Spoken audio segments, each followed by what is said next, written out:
Just hours after a ceasefire agreement, Iran broke the deal. The IDF pledged to hit back after a missile launch against Israel.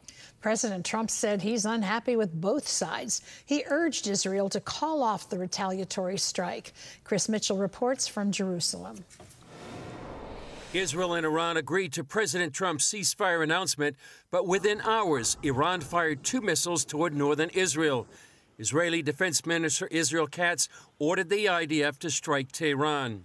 President Trump urged Israel to call off the response and said he's unhappy with both sides. So I'm not happy with them.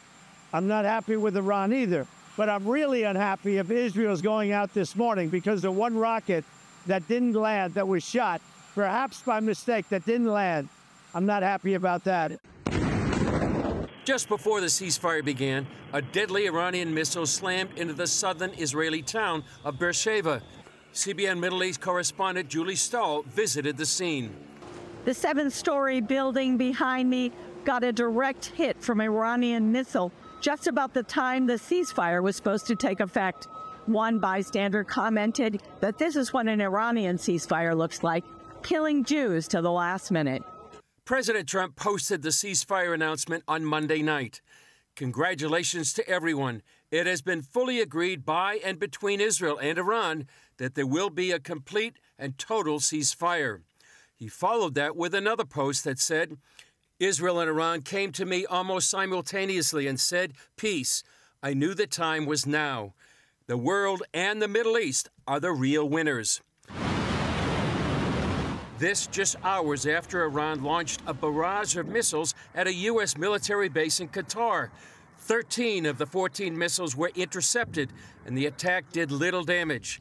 Iran notified Qatar of the attack beforehand, giving the U.S. time to prepare.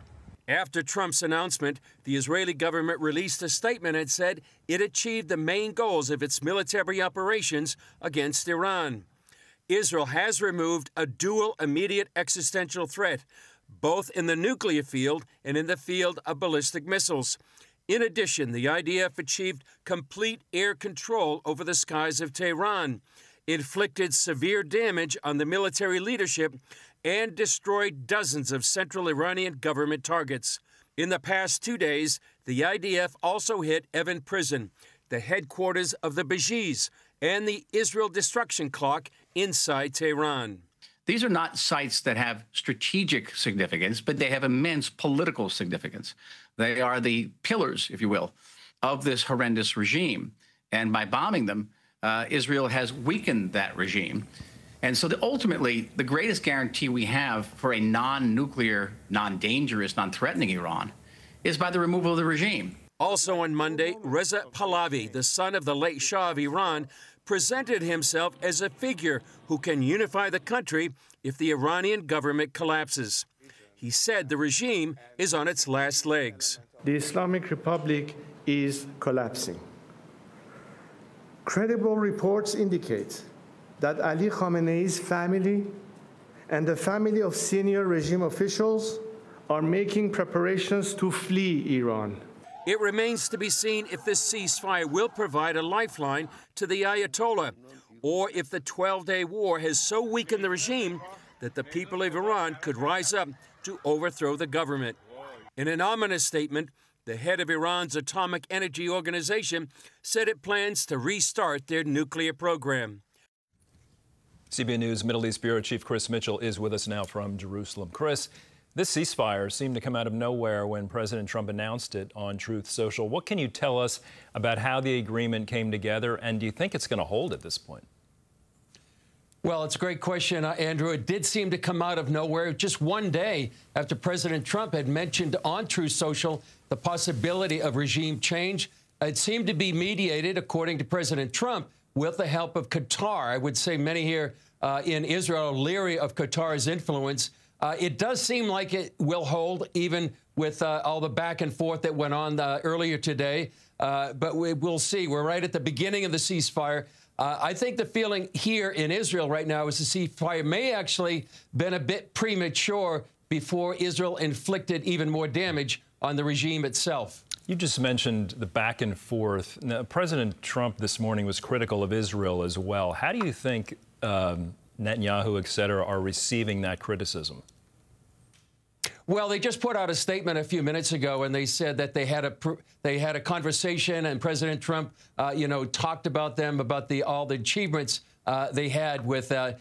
But I think that people generally here and the leadership as well are very grateful for President Trump, what they did with the Midnight Hammer and what they did with the Fordo enrichment facility. But having said that, I think there is a sense that maybe this stopped a little bit too short before reaching all of the goals of the regime. From where you're reporting, is there a concern Iran might be stalling, that it only accepted the ceasefire for time to regroup, restock its missiles, and continue to attack Israel? I think that's exactly a concern by some, that it'd just be able to repair the nuclear facilities, accelerate its nuclear program. One question a lot of people are asking, where is the enriched uranium? There's about 1,400 pounds of that, and where is that? Also, there is an Islamic tradition called a hudna, which is a temporary truce to regain strength, and that may be exactly what the regime is doing as well. And many are claiming, in Iran at least, the regime, is that there's a victory despite also the massive damage to its nuclear and ballistic missile programs. We'll see, Andrew, what the next weeks and months will hold. So why would Israel accept this ceasefire? Do you think it's under pressure?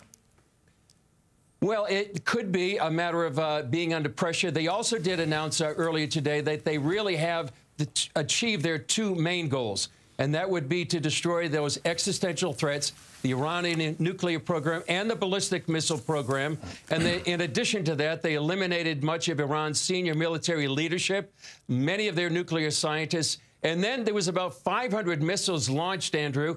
They had an interception rate about 83%. They also eliminated Iran's air defenses, their ballistic missiles and launchers, believe it or not, with no loss of pilots or planes over 12 days. And even here on the home front, despite what happened in Beersheba earlier today, there was a 90% lower estimate than the casualties. They estimated maybe 400 or more. There's about 30. And also Iran's proxies were really paralyzed.